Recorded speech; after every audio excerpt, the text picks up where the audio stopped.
நான் CSS and பிஎஸ்எஸில் computer எஜுகேஷனில் டேலி கோர்ஸ் ஜாயின் பண்ணியிருக்கேன். வேர்ல்டு ரிசல்ட் கவுன்சிலுக்காக அப்ளை பண்ணியிருக்கேன். இப்போ டேலி எப்படி பண்ணுறதுன்னு பார்க்கலாம்.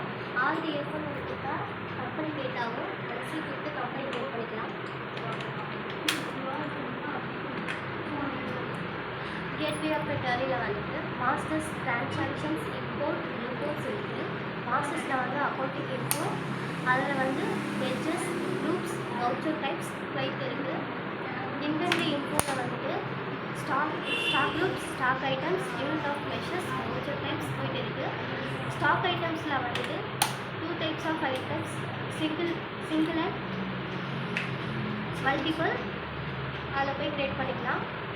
எஸ்கேப் கொடுத்துட்டு ட்ரான்சாக்ஷனில் வந்து அக்கௌண்டிங் வவுச்சர்ஸ், இன்வென்ட்ரி வவுச்சர்ஸ் இருக்குது.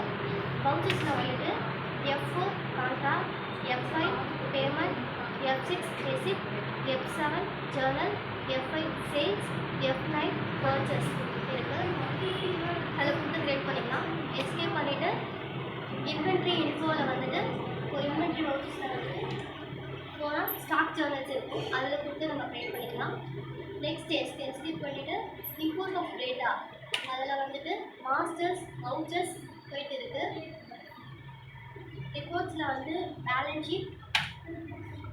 ஷீட்டில் வந்து நம்ம பண்ணிவிட்டு லாஸ்ட்டில் பேலன்ஸ் ஷீட் செக் பண்ணிக்கலாம். நெக்ஸ்ட் வந்து ப்ராஃபிட் அண்ட் லாஸ்,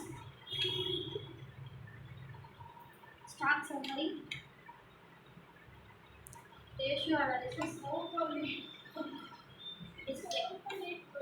அதில் வந்துட்டு trial balance, day book, accounting books, statement of accounts, inventory books, statement of inventory, cash bounce below, list of accounts, expectation of reports, quit. Other last the quit.